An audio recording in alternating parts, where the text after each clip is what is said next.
Welcome to Probability Theory and Statistics. Today we are going to explore one of the most fascinating and powerful concepts in mathematics, probability density functions. If you have ever wondered how we predict outcomes when there are infinitely many possibilities, like the exact time it takes to run a race, you are in the right place. Let us dive in and build this understanding from the ground up. Before we look at the math, we must understand the difference between counting and measuring.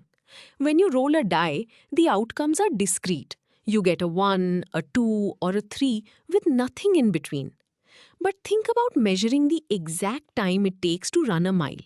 A stopwatch might say 8 minutes, but it could be 8.001 minutes, going on forever. Time is continuous.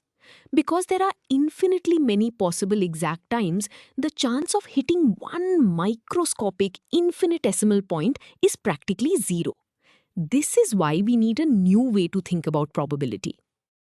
Since we cannot calculate the probability of an exact microscopic point for continuous data, we must look at ranges instead.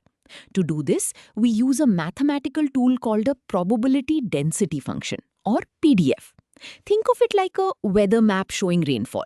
You do not look at a single dot to see how much rain fell, you look at a region. The PDF is an equation that gives you the concentration or density of probability along a curve. Plugging a number into the function does not give you the probability. Instead, the height of the curve tells you where outcomes cluster, and the physical area underneath gives you the actual chance of an event happening. Now that we understand what a PDF is, let us look at its most fundamental rule. In reality, the total probability of all possible outcomes combined must always be exactly 100% or 1. Mathematically, we express this using an integral from negative infinity to positive infinity. This formula calculates the total area under the entire curve. The function f of x gives us the height, and dx represents an infinitely small slice of width. If you increase the width of the curve, the height must decrease to keep the total area exactly equal to 1. If this integral equals anything other than 1, the function is mathematically invalid. This fundamental rule leads us to how we actually calculate useful probabilities. If we want to find the chance that our variable x lands between two specific numbers, a and b, we calculate the definite integral of our function between those limits. Physically, this means we are drawing vertical lines at a and b on our graph and coloring in the area between them. The capital P stands for probability. As the distance between A and B increases, the area grows, which means the probability of the event occurring increases. If the curve is very high in that region, the probability will also be higher because the data is densely packed there. Before we move on to a concrete example, let us visualize what these formulas actually mean. Here, you see a smooth blue curve representing our probability density function.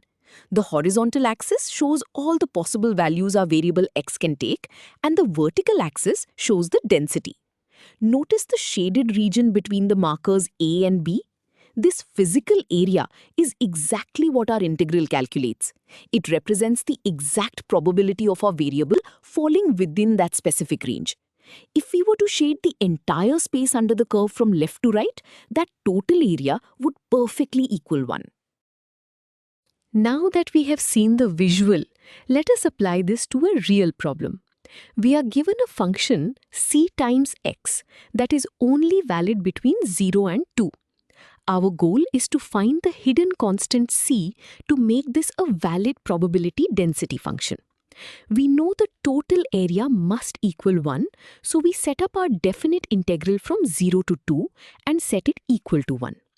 Next, we apply the power rule of integration. The exponent on x increases to 2 and we divide by 2. Then we substitute our upper limit of 2 and lower limit of 0 into the integrated expression, subtracting the lower from the upper. This is the fundamental theorem of calculus in action. Continuing with our calculation, we simplify the arithmetic inside the parentheses. 2 squared is 4, divided by 2 gives us 2. The 0 term simply vanishes. This leaves us with a very clean expression. C multiplied by 2 equals 1. The complex calculus has collapsed into basic algebra. By dividing both sides by 2, we isolate C and find that it equals 0.5. Physically, this means our complete valid probability density function is 0.5 times x. We have successfully built the tool we need, ensuring the total probability is exactly 100%. With our complete function in hand, we can now answer the second part of the question. We need to find the probability that the random variable falls specifically between 0 and 1. We no longer care about the entire area. We only want the area of a smaller slice. We set up a brand new integral, this time with a lower limit of 0 and an upper limit of 1, using our solved function, 0.5x. Once again, we apply the power rule of integration, keeping the constant 0.5 attached to the front. We are now ready to evaluate the boundaries. Let us finish this calculation. We simplify the fraction by dividing 0.5 by 2, giving us a new constant of 0.25. We then substitute our upper limit of 1 and lower limit of 0 into the x squared term. The arithmetic simplifies perfectly to give us a final answer of 0.25. In practical terms, this means there is exactly a 25% chance that our random variable will land between 0 and 1. Even though the range covers half the total distance, it only contains a quarter of the probability because the height of the function is shorter in this section. Let us look at another example, this time involving a real-world scenario, manufacturing time. We are given an exponential probability density function that models how long a machine takes to build a part. We want to find the probability that the time falls strictly between 1 and 2 hours. We set up our integral with limits from 1 to 2, inserting our given function. To integrate the exponential function, we divide the entire expression by the constant in the exponent, which is -2.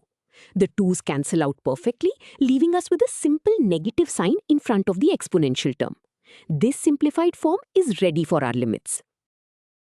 Continuing with our manufacturing problem, we apply the fundamental theorem of calculus. We substitute the upper limit of 2 hours, then subtract the result of substituting the lower limit of 1 hour. We must be extremely careful with parentheses here to avoid sign errors. The double negative turns into a positive sign, leaving us with negative e to the -4 plus e to the -2. Using a calculator, we convert these to decimals and add them together. The final result is approximately 0.117. Physically, this means there is an 11.7% chance the machine finishes the part within this specific 1-hour window, allowing a factory manager to plan their schedule accurately. Now that we have successfully calculated probabilities over ranges, let us prove mathematically why the probability of an exact single value is always 0. We want to find the probability that our variable x is exactly equal to a specific number c. To do this, we set up our area calculation where both the lower limit and the upper limit of integration are exactly the same number c. We are asking the math to calculate the area of a slice that has absolutely 0 width. Because the start and end points are identical, there is no space between them to hold any area.